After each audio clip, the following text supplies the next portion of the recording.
अस्सलाम वालेकुम नाज़रीन इकराम, IND टुडे के खबरनामे में आपका खैर मकदम है। आइए देखते हैं आज के तफसीलात।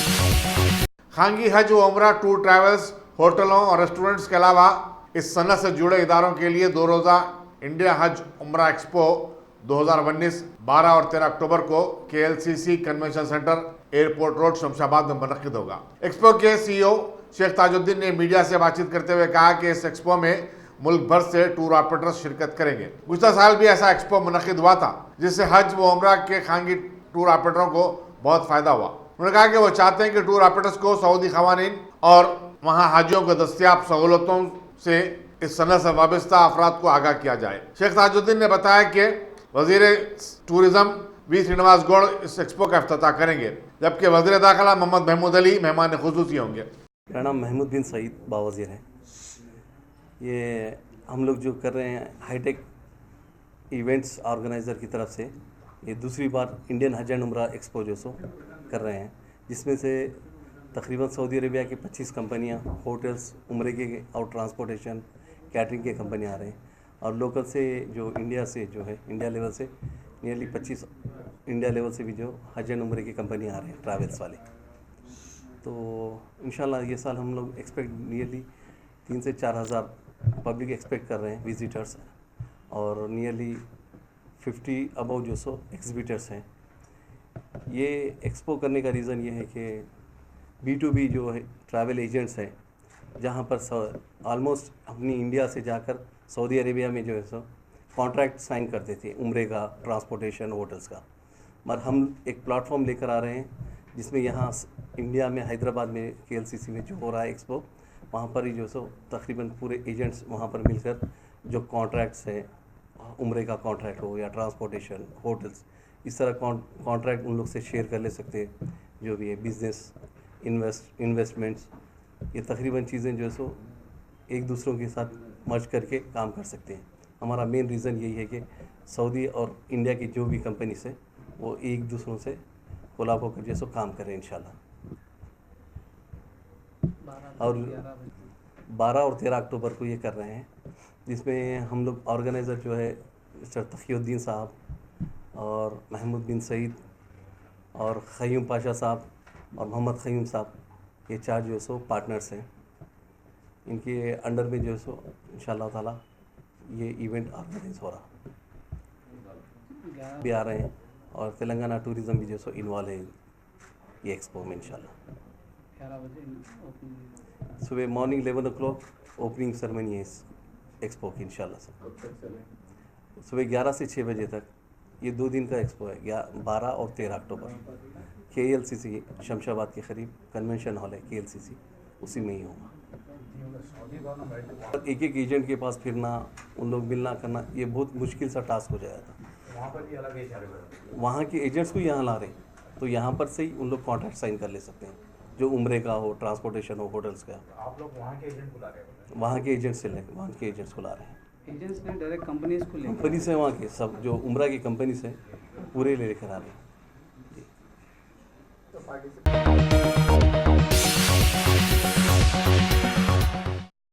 RTC मुलाजिमीन की JSC ने कल 10 अक्टूबर से अपनी गैर मुअय्यना मुद्दत की हड़ताल में शिद्दत पैदा करने का ऐलान किया है, जिसके तहत चीफ सेक्रेटरी SK जोशी और दूसरे अहदेदारों से नुमाइंदगियाँ की जाएंगी। JSC से इजहार यकानगत के लिए कुल जमाती कायदीन की एक round table conference press club Somajiguda में मुनक्किद हुई। मजलिस और TRS के सिवा तमाम सियासी जमातों के नुमाइंदों ने शिरकत की और हड़ताली मुलाजिमीन को अपनी मुकम्मल तायद व हिमायत का यकीन दिलाया।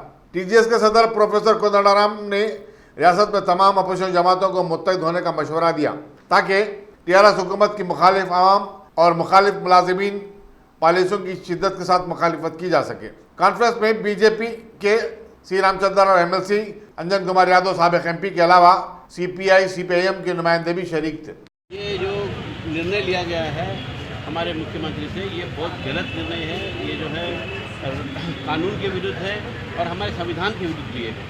जो कर्मचारी, उनको जो है स्ट्राइक करने का उनका अधिकार है और स्ट्राइक के लिए नोटिस भी दिया गया है। नोटिस देने के बावजूद भी अगर आज मुख्यमंत्री अपने एक पेन स्ट्रोक से 48,000 से ज़्यादा कर्मचारियों को निकाल देते हैं और नए लोगों को लेने की कोशिश करते हैं, तो मैं तो समझता हूँ ये कानून के विरुद्ध है।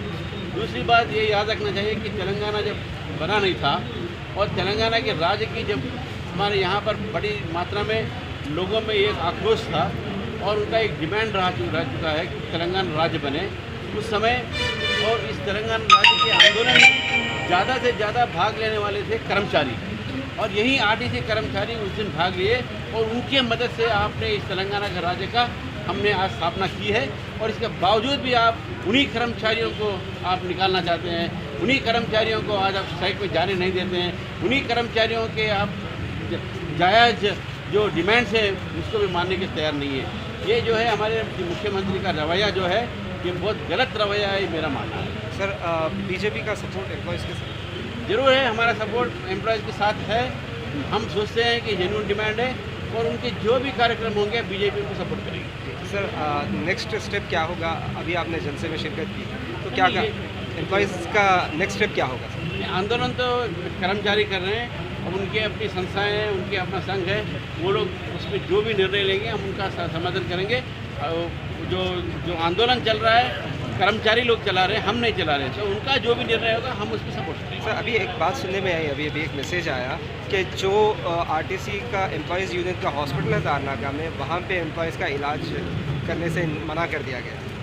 अभी यहाँ पर अनाउंस किया गया था, लेकिन मैं समझता हूँ गलत है। आदमी को हवा सांस लेने के लिए या पानी पीने के लिए इलाज करने के लिए वो भी सरकारी गवर्नमेंट है, ऐसा करना गलत है। एक्स एम्प्लॉयज़ को भी वहाँ पर वो फैसिलिटी है, तो एक्स एम्प्लॉयज़ को आप कैसे रोक सकते हैं? अगर आप समझते हैं कि 48,000 को निकाल दिया गया है आपकी तरफ से, ये लोग पूरे एक्स एम्प्लॉयज़ हैं, तो उनको भी वहाँ पर उनका हक है जाने के लिए। ये रोकना गलत है, इससे बड़ा पाप और कुछ नहीं हो सकता। सर पब्लिक सफ़र हो रही है, लास्ट क्वेश्चन। कोई पब्लिक सपोर्ट सफ़र हो रही है वास्तव है, लेकिन सारे सपोर्ट जो है पब्लिक का एम्प्लॉयज़ के हाथ में है। हम एम्प्लॉयज़ के लिए है, क्योंकि एम्प्लॉयज़ का जो डिमांड है वो बहुत जेन्युइन डिमांड है। हम भी पब्लिक के साथ हैं, पब्लिक को हम यही कहते हैं, जिस तरह हमने कानून के दायरे में रहकर तेलंगाना के लिए हमने आंदोलन किया था, उस समय हम सब सफ़र हुए थे, लेकिन बाद में हमने तेलंगाना हासिल किया है। आज भी हम सफ़र होंगे इन कर्मचारियों के लिए, इन मजदूरों के लिए और उनके जो हकों के लिए, और देखेंगे జరుపుకోనియకుండా మీతోని చెలగాట మాడుతున్నాడు కేసీఆర్ ముఖ్యమంత్రి గారు. ఆయన బతుకమ్మ అలా బిడ్డ బతుకమ్మ అయితే మంచిగా నడుస్తుంది. మన 50,000 మంది ఆర్టీసీ ఉద్యోగులతోని పక్కనే ఉన్న పొరుగు రాష్ట్ర ముఖ్యమంత్రితోని నువ్వు రోజుకు అలై బలై చేసుకుంటూనే ఉన్నావు. మళ్ళీ ఆయన చేసిండు కదా అక్కడ ప్రభుత్వంలో ఆర్టీసీని విలీనం చేసుకుండు. ఆయనతో ఒక మాట అడిగి నువ్వు ఇక్కడ విలీనం చేస్తే అయిపోతుంది కదా. ఈ బట్టబాచ్యాతలు ఈ పుండకోరి మాటలు ఎందుకు నీకు? ఎప్పుడు చూడు అరిచేతుల వైకుంఠం అబద్ధాలు, ఎదుటోని చెవుటలు, దద్దమ్మలు, లాగులు దరుస్తున్నాయి. లాగులు దరిస్తే తెలంగాణ వస్తుంది. మీరందరూ చేస్తే వచ్చింది తెలంగాణ. ఈడు 10 జన్మలు ఎత్తినా తెలంగాణ రాదు. పార్లమెంట్లో ఎంపీల మందరం మేమున్నాం ఆ రోజు. ఆయన ఒక్కటే ఎంపీ ఎప్పుడు పార్లమెంట్ ఏ కుర్చీలో కూర్చుంటో కనిపించకపోతుండే. అరే మాకు మేము 6 నెలలు 3 ఏళ్ళు కాలేజీలు బైకాట్ చేసినట్టు పోయి రోజు అర్జెంట్ చేస్తుంటే పార్లమెంట్ను. మీకు ఇంత మీరు చేసేపటికి అయింది. మీరు బి ఒక నశ ఆ దొంగల మంది కొట్టినట్టు మీరు ఆయన నశలో పడ్డరు. ఈ అమ్మాయి ఆయన అబద్ధాలు మాట్లాడుతున్నారు. ఆయన నమ్మద్దు. ఆయన ఎప్పుడు ఏం చెప్తారో ఆయనకే తెలియదు. ఇప్పుడు మీరు ఎవ్వరు కూడా అధైర్యం పడదు. మీ ఎంబడే భగవంతుడు ఉన్నాడు, అన్ని పార్టీల మనుషులు ఉన్నాడు. అధర్మం అధర్మమే అవుతుంది, ధర్మం ధర్మమే అవుతుంది. ईंट का जवाब पत्थर से ही है. खुदा बकस देता है जिसका किस्मत खराब है, वो हरगिज नहीं बकसता जिसका नीयत खराब है. इसका नीयत खराब है. नीयत में कतरा झोली में पत्थर. सच्चाई छुप नहीं सकती बनावट की उसूलों से, वो खुशबू नहीं आ सकती कागज के फूलों से. అని పొయ్యకాలం వచ్చింది. అప్పుడు ఆ రోజులలో అట్నే ఉన్నాడు. కోదండరామన్న పట్టుకొని టీజీ వెంకటేశం మా కోదండమన్న అంటే చూడు బంగారం లాంటి ముద్దు అయిన కోదండమన్న అన్నాడు. ఆ కోదండమన్న ఇవాళ ఇన్మో అయిపోయిందా?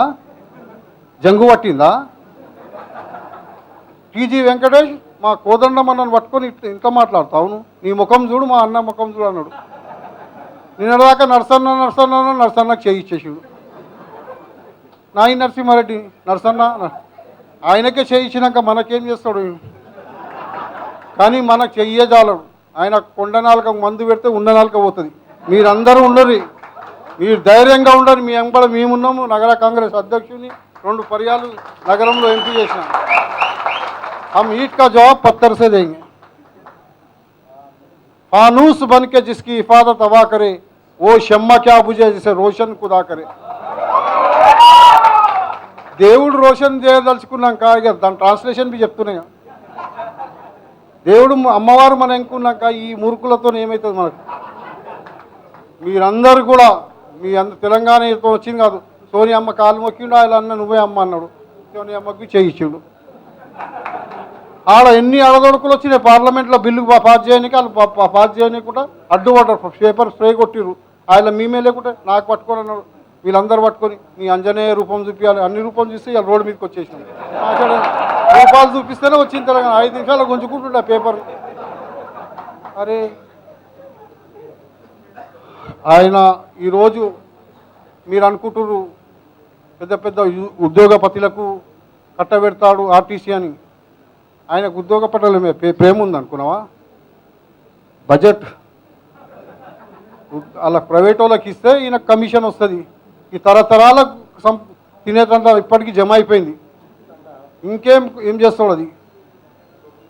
సికందర్ యాద్ రఖ్ సికందర్ తే ఓషిరే బులంతే జబ్ గయా తా దునియా సే దోనో హాత్ కాలేకే. ఆయన ఆస్తి 24 గంటల మీద కాలి తాళం చేయాలి పోతుండే అమ్మా. అట్లా ఉంటే పోయి పోతప్పుడు 2 చేతులు కాలి. భవన్ దగ్గరికి పో, నిజాం స్టేట్లో బస్సు బొమ్మ ఇంక అట్నే ఉన్నది. నాయన సరే అడుగు.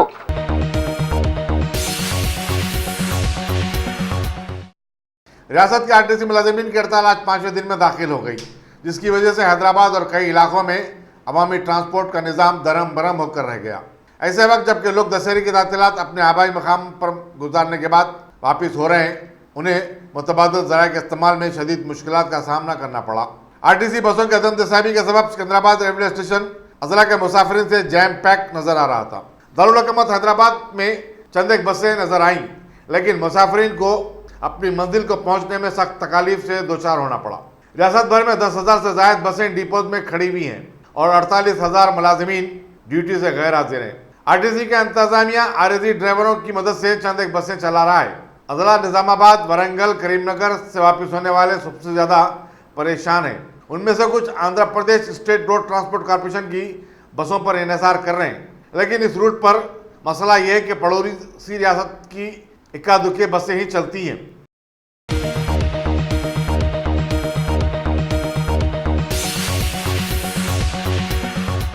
की सहूलत भी मौजूद है। अगर आप अपने घर, दुकान, सोसाइटी, स्कूल वगैरह को सेफ और क्राइम फ्री बनाना चाहते हो तो इंस्टॉल कीजिए सीसीटीवी कैमरा जो HD क्लियरिटी के साथ दस्तयाब है। गुज़िश्ता 10 साल से मुल्क भर में अपनी इन तमाम खिदमात को जारी रखते हुए आपके एतमाद को बरकरार रखने वाला नाम top selection computers, Vijayanagar colony beside Riyan hotel Hyderabad. Director Syed Rashid Ali. Phone 9849715954। Top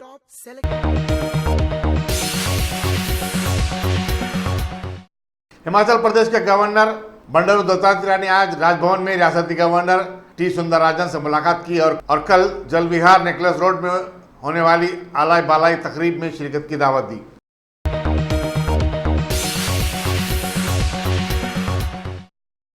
world postal day के सिलसिले में आज डाक सदन हेड पोस्ट ऑफिस हैदराबाद में एक तकरीब मुनक़िद हुई, जिसमें डाक सेवा साल 2019 का अवार्ड दिया गया।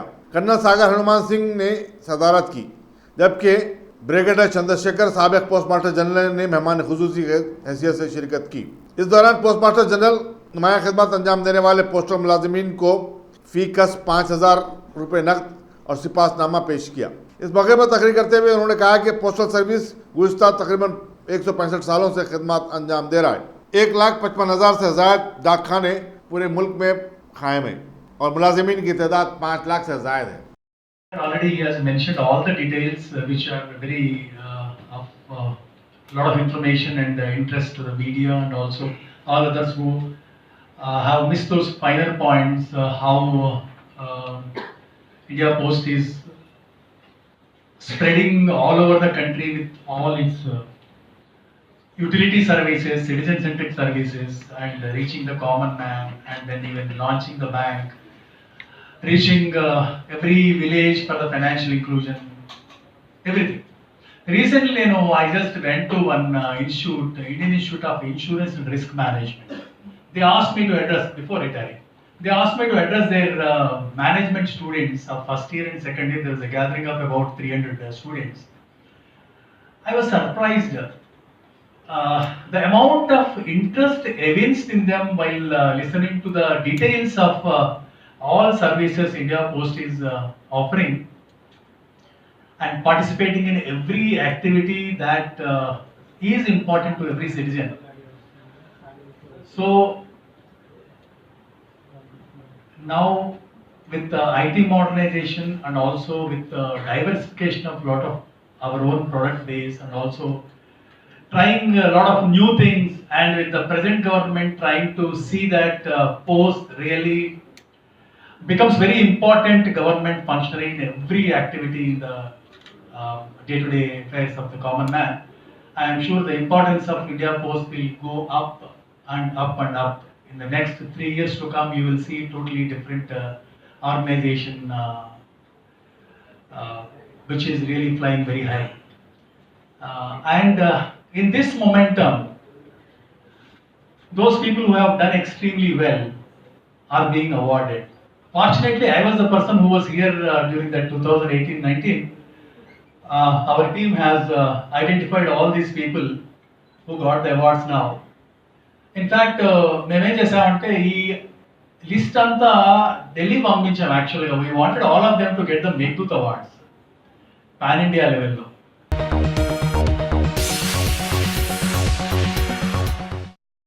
मजलिस के सदर और रुकने पार्लियामेंट बैरिस्टर सोहेल अवैसी ने एनआरसी पर अमल दरामद पर सवाल उठाए और कहा कि कानून शहरियत से मुतालिक मुकदमे में सुप्रीम कोर्ट के फैसले से कबल कट ऑफ डेट किस तरह मुकर्रर की जाएगी। उन्होंने कहा कि असम में एनआरसी पर 1200 करोड़ रुपये खर्च हुए और आवाम की जिंदगियों पर काफ़ी असर पड़ा।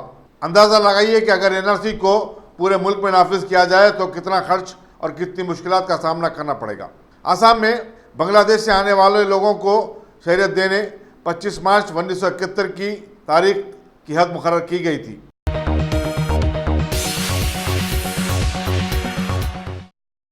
मरकजी काबीना ने अरकान मुलाजिमीन और वजीफयाबों को 5% DA अदा करने के फैसले को मंजूरी दे दी। काबीना के इजलास के बाद प्रेस कॉन्फ्रेंस से खिताब करते हुए मरकजी वज़ीर इत्तलात और नशरियात प्रकाश जावड़ेकर ने कहा कि इस फैसले से 50 लाख मरकजी मुलाजिमीन और 65 लाख वजीफयाबों को फ़ायदा होगा। उन्होंने कहा कि DA का इत्तलाक जुलाई से होगा। मरकजी वजीर ने बताया कि हुकूमत ने प्रधानमंत्री किसान सम्मान स्कीम के तहत सालाना 6000 रुपये हासिल करने आधार कार्ड की पेशकशी के लाजमी शर्त को 30 नवंबर तक तोसी दे दी है। उन्होंने बताया कि इस स्कीम से 7 करोड़ किसान अपने खातों में राष्ट्र बैंक अकाउंट में 6000 रुपये हासिल करेंगे। प्रकाश जावड़ेकर ने बताया कि हुकूमत ने पाकिस्तान से जम्मू कश्मीर को मुंतकिल होने वाले 5300 खानदानों को फीकस 5.5 लाख रुपए माली इमदाद देगी। पनाह गजीनों का बड़ा जत्था तकसीम के बाद मुल्क को आया था और दूसरा जत्था कश्मीर पर कब्जे के बाद आया। वज़ीर-ए-आज़म ने इन पनाह गजीनों को 5.5 लाख रुपए देने का 2016 में ऐलान किया था। माजी की अदायगी में ताखीर से मुतालिक सवाल पर उन्होंने कहा कि बेशतर पनाह गजी इब्तिदा में कश्मीर से बाहर चले गए थे, लेकिन वो फिर कश्मीर को वापस हुए। आज मंत्रिमंडल की बैठक हुई, अनेक महत्वपूर्ण निर्णय हुए और सरकारी कर्मचारियों के लिए बहुत एक खुशी की खबर है कि इस बार महंगाई भत्ते से जुड़ा जो डियरनेस अलाउंस है DA में 5% हुई है। पिछले अनेक सालों में 2 या 3% ही ग्रोथ होती थी। इस बार लगभग 16,000 करोड़ रुपए इसके एवज में दिए जाएंगे और इसका फायदा लगभग 50 लाख केंद्र सरकार के कर्मचारी और 65 लाख जिनको पेंशन मिलता है उनको मिलेगा। तो वेतन मिलने वाले कर्मचारी और पेंशनधारी इन सबको महंगाई का ज़्यादा भत्ता, महंगाई भत्ता अब मिलेगा और 5% की उसमें बढ़ोतरी हुई है और 16,000 करोड़ रुपए इसके लिए लगेगा। मुझे लगता है दिवाली का एक अच्छा तोहफा है और वो एक महत्वपूर्ण फैसला था। 16,000 करोड़ रुपीस। नहीं, अभी कितना है? 31 नहीं, 16,000, 15,900 एंड ऑड अमाउंट है। हाँ, तो वो अभी आपका कितना है? डिटेल ये क्या है आपका तनख्वाह का डिटेल नहीं मालूम। 1 मिनट में बताता हूँ मैं। वो नहीं 13 है तो 12 या 13 तो 17, 12 to 17 हो गया। 12% था, अब 17% हुआ है। तो ये अच्छी बढ़ोतरी है और इसका सभी लोग स्वागत करेंगे, मुझे पूरा विश्वास है। दूसरा एक महत्वपूर्ण निर्णय था कश्मीर के विस्थापितों के लिए। आपको पता है कश्मीर में अनेक तरह से विस्थापित आए। 1947 में जैसे पाकिस्तान बना तो पाकिस्तान और आज का जो बांग्लादेश है वहां से अनेक लोग विस्थापित होके आए। फिर 48 में जब पीओके वो कबालियों का आक्रमण हुआ और वो कश्मीर का भारत में विलय हुआ, तब पीओके से अनेक विस्थापित आए और जम्मू कश्मीर को से। लेकिन उसमें 5,300 फैमिलीज ऐसे थे कि जो जम्मू कश्मीर में नहीं बसे, दूसरे प्रांतों में गए। बाद में थोड़े समय के बाद वो फिर से जम्मू कश्मीर में रहने गए। जो प्रधानमंत्री जी ने 2016 में पैकेज घोषित किया था विस्थापितों को 5.5 लाख रुपए प्रति परिवार देने का, एक मुश्त एक दफा 5.5 लाख रुपए उनको सहायता राशि देनी थी और रिहैबिलिटेशन के लिए, तो उसमें ये 5,300 परिवार शामिल नहीं हुए थे क्योंकि उनका वो जम्मू कश्मीर से बाहर प्रदेशों में गए, इसलिए उनके नाम उस लिस्ट में नहीं आए थे। आज एक महत्वपूर्ण फैसले में इन सभी 5,300 डिस्प्लेस परिवारों को भी ये 5.5 लाख रुपए प्रति परिवार देने का एक ऐतिहासिक निर्णय हुआ। ये उनके साथ न्याय हुआ है। अनेक साल उनके साथ अन्याय हुआ था, वो न्याय की दरकार में थे और ये न्याय अब आज हुआ है। मुझे विश्वास है कि इसका भी पूरी कश्मीर वैली में स्वागत होगा, कश्मीर और जम्मू कश्मीर के पूरे रीजन्स में। आपने ये भी सुना होगा कि कश्मीर में किस तरह से इस बार नवरात्रि के दिनों में भी सभी समुदाय इकट्ठा कर कैसे मनाया गया। और I will set out after I read all the 4 decisions. तीसरा एक महत्वपूर्ण निर्णय है कि प्रधानमंत्री किसान सम्मान निधि जो 6,000 रुपए एक तरह से इनपुट के लिए किसान को खेती के खर्चे के लिए मदद के रूप में प्रधानमंत्री किसान सम्मान निधि के रूप में 6,000 रुपए प्रतिवर्ष दिए जा रहे हैं। उसमें 6 करोड़ से ज्यादा किसानों को अब तक दिया गया है और उसमें एक दिक्कत आ रही थी कि सभी जगह आधार सीडिंग ये उसकी शर्त है, वो कंप्लीट होने को समय लग रहा था। इसलिए अभी 30 नवंबर तक उसमें राहत दी गई है कि सीडिंग उसके बाद में हुआ तो भी चलेगा, 30 नवंबर तक होना चाहिए, लेकिन तब तक राशि रुकेगी नहीं, लोगों को किस्त मिलेगी। 2,000 रुपए की 3 किस्त है। ये दुनिया की अनोखी योजना है। 87,000 करोड़ रुपए 14 करोड़ किसानों के लिए मंजूर किए हैं। उसमें लगभग आधे 7 करोड़ के लगभग किसानों को पैसे जा चुके हैं।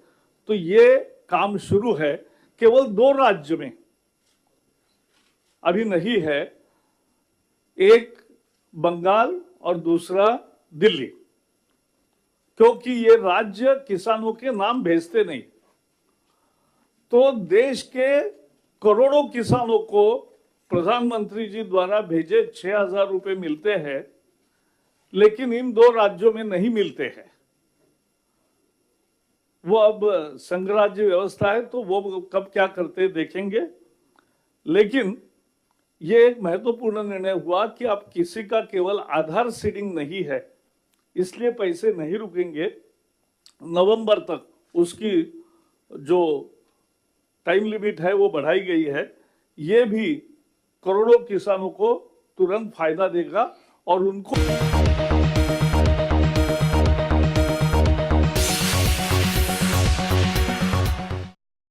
Top selection computers. अगर आप टेक्नोलॉजी के दौर में रहते हुए टेक्नोलॉजी से दूर हैं तो सोचिए मत, आइए एक बार खिदमत का मौका दीजिए। हमारे यहाँ branded computers Dell, HP, Lenovo, laptop accessories उम्दा क्वालिटी निहायती वाजबी दाम पर दस्तयाब है। स्कूल, कॉलेज, कॉर्पोरेट, ऑफिस वगैरह में बल्क क्वांटिटी में सप्लाई की जाती है। इसके साथ साथ हमारे यहाँ माहिर टेक्नीशियंस की निगरानी में रिपेयर की सहूलत भी मौजूद है। अगर आप अपने घर, दुकान, सोसाइटी, स्कूल वगैरह को सेफ और क्राइम फ्री बनाना चाहते हो तो इंस्टॉल कीजिए CCTV कैमरा जो HD क्लियरिटी के साथ दस्तयाब है। गुज़िश्ता 10 साल से मुल्क भर में अपनी इन तमाम खिदमात को जारी रखते हुए आपके एतमाद को बरकरार रखने वाला नाम top selection computers, Vijayanagar colony beside Riyan hotel Hyderabad. Director Syed Rashid Ali. Phone 9849715954। Top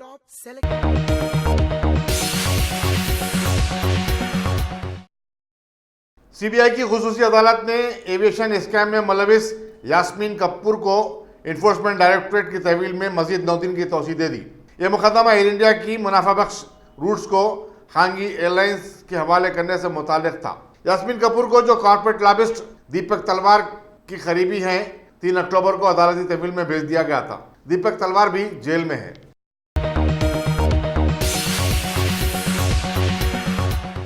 Saudi अरब में हिंदुस्तानी सिफारत खाने ने एक उमर रसीदा और अलील हैदराबादी को, जिसे उसके बेटे ने भी छोड़ दिया था और जिनका वीज़ा की मुद्दत भी खत्म हो गई थी, बिलाकर हैदराबाद को भेज दिया है। मुरादनगर हैदराबाद के रहने वाले 61 साल मोहम्मद अब्दुल जब्बार गुज़िश्ता 30 साल से रियाज में एक इंजीनियरिंग कंपनी में काम करते थे। उनकी मुलाजिमत खत्म हो गई और वो कई अमराज में भी मुब्तला हो गए। दूसरी तरफ उनके कफील के इख्तलाफात के सबब उनका अकामा मंसूख कर दिया गया। वो इस साल मार्च से दवाखाने में शरीक थे। उनका मेडिकल बिल 3,50,000 रियाल यानी 66 लाख रुपए हो गया। बिल की अदम अदायगी से वो परेशान हो गए। काफ़ी मशावरत के बाद दवाखाने ने उनका बिल 23,000 रुपये किया। हिंदुस्तानी सिफारत खाने ने 18,000 रियाल और NRI फोरम ने माबाकी 5,000 रुपये अदा करके बिल को चुका दिया। हिंदुस्तानी सिफारत खाने ने एयर इंडिया की फ़्लाइट से उन्हें वापस भेजने का इंतज़ाम किया।